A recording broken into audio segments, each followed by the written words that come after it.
today's world, success seems to mean a combination of being rich beyond your wildest imagination, looking like a model, owning a villa, being able to afford designer clothes, and driving a fancy car. We're sold on a dream, but is that dream even ours?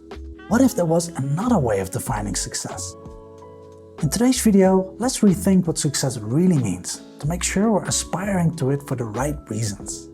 Hi, my name is Peter Cook, and if you're new here, on this channel I post videos about slow living and minimalism. So if that's something you want to see more of, please subscribe to the channel. What does success mean to you? You may have goals you want to achieve, like owning a house or buying a car, but have you really thought through why you set these goals in the first place? Most people like to think they make their decisions of their own free will. But in reality, our actions are heavily influenced by our environment. In his book Atomic Habits, James Clear writes that environment is the invisible hand that shapes human behavior. Despite our unique personalities, certain behaviors tend to arise again and again under certain environmental conditions. We are changed by the world around us. Every habit is context dependent. In this digital age, most of us are drinking from the fire hose of information. It is coming in so quickly and in such volume, and the message is pretty consistent. You're only a success if you're rich, beautiful, or powerful. There are these lists with 10 habits of highly successful people, suggesting that if we just implement their habits into our own lives, similar success will follow.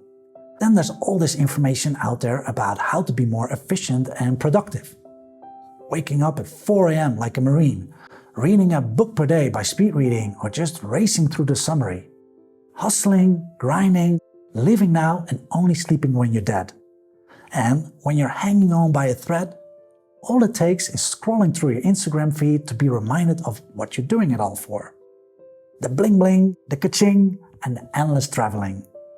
But really, what are you doing it all for?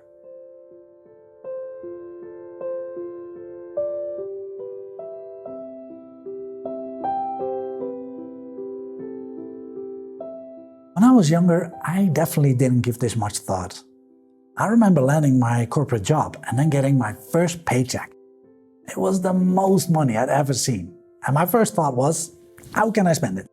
Years later, after a promotion and salary increase, my spending increased as well. Even though on the outside I had this job with high status and good salary, I wasn't happy. I felt like I was constantly on, checking emails until late at night, often working on weekends. I was lonely and would spend most of my money on random things I didn't need, to suppress this feeling of unease with the life I was living. I mean, if I wasn't spending the money I was making, how could I justify putting in all those hours, right? It was a difficult decision to take off those golden shackles, but I ended up leaving that job and choosing a very different lifestyle. I make less money, but I'm more content. Reflecting on it later, I asked myself, what makes a good life?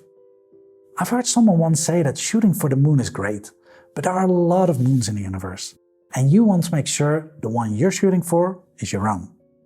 And I would add to that you may also want to ask yourself, what are you willing to sacrifice to get there?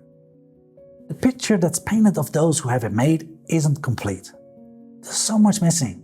We're not being shown where they caught a break. They may have had unique opportunities, helpful mentors, or funding at the moment that it mattered the most. Maybe they don't have kids, or if they do, they may not see them much. They probably have a team supporting them. Maybe they had to squeeze their contractors or employees for everything they got on the way to the top. They may be deeply unhappy, or they don't have time to pursue any other interest they have. My point is, that type of achievement or wealth often comes at a cost. So it's important to ask yourself, do I really aspire to achieve society's definition of success? If so, that's great. I mean, all the more reason to work hard to get it. To me, money is neutral. Chasing it isn't good or bad in and of its own. I personally work full-time weeks and would love to be financially independent one day. There's this popular story about a fisherman who catches just enough fish to support his family. When asked by a tourist why he doesn't spend more time fishing, so that over time he can save money to buy a bigger boat, then multiple boats, to ultimately become financially independent, the fisherman asks why he should want to pursue that. The tourist replies, "So that you can retire and live at the beach and can go fishing whenever you want." Then the fisherman says, "I already lived that life. Why should I wait for it?" It's a nice story, but I don't think many of us really want to follow that example. What if he breaks his leg? What if his boat sinks and he needs to buy a new one? What if a big fishing company shows up with 10 boats and catches 95% of the fish? Making just enough to make ends meet is stressful, because if anything goes wrong, you're in deep trouble immediately. Being able to build up a financial buffer creates freedom. It's one reason why I've adopted a minimalist lifestyle. If you're interested in learning more about that, I did a video called How Minimalism Changed My Life, which I will link to up here.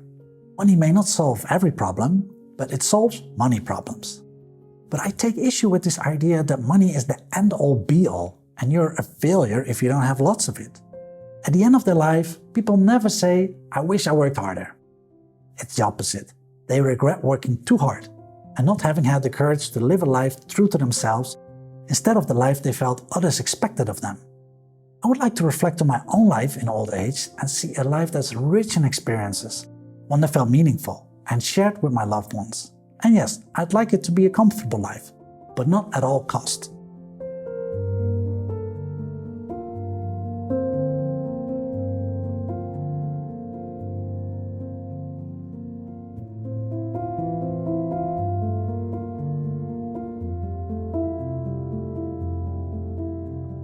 Too often, we assess our level of success based on other people's expectations, or by comparing ourselves to others who we feel are ahead of us. But the thing is, if you're going to climb the ladder and overcome all the obstacles along the way, you better make sure you put it against the right wall. Let me give you an example of my own life. A couple of years ago, I got inspired to create a vision board. I put it as a background wallpaper on my phone so I'd see it daily. One of the things on there was a blue Porsche Taycan. However, each time I visualized having it, I started to feel anxious. I'd be like, "It's such a flashy car, it'll get stolen. Where do I park it?" So now I was thinking about the need of having a garage that I could lock and how I needed more money for that. And then one day it hit me. Do I really want to own that Porsche? Or did I just put it on there because mainstream media tells me it's the thing to desire? And it's already mine if I can just leverage the law of attraction. In the end, I decided I'd love to take a ride in a Porsche one day, but I don't really want to own one anymore. For me, success is having the time, freedom, and calm state of mind to do the things I really care about. It can be simple things like losing myself in a novel, being in control of my own work hours so I can go on a hike on a Sunday, Tuesday, or going for dinner with a good friend and being able to really listen to them and give them my full attention. But it's also living more slowly and cutting down on my expenses to free up time to spend it on projects that don't have any immediate return on investment. For example, creating these YouTube videos is something I really enjoy doing. It allows me to really educate myself on slow living and minimalism, as well as the whole video creation process. It's challenging, it's fun, and it feels meaningful. Yet, it takes up a lot of time, and I do struggle with feelings of guilt. I have this voice in the back of my head, pointing out that I'm wasting my time. I should focus instead on something that will make me money. But that's exactly why I'm making this video. Where does this voice come from? It has its roots in what society tells me I should do in order to achieve a predetermined definition of success. I've had to go through years of making a good salary, but feeling unfulfilled to get this insight. And it's still work in progress. I'm hoping that I might be able to catch you at an earlier point in your life, where you can learn from my experience and make a conscious decision of what success means to you, before you give your all to get it. So what do you think? What does success mean to you? Let me know in the comments below. I hope that this video gave you some food for thought. Feel free to share it with others who could also benefit from seeing it. I hope you'll take your time to think through what success really means to you. It's all too easy to enter the rat race, spend years in it only to find out when it's too late that it doesn't bring the happiness that was promised. If you liked this video, please give it a like and subscribe to see more videos like this. I hope to see you in the next one.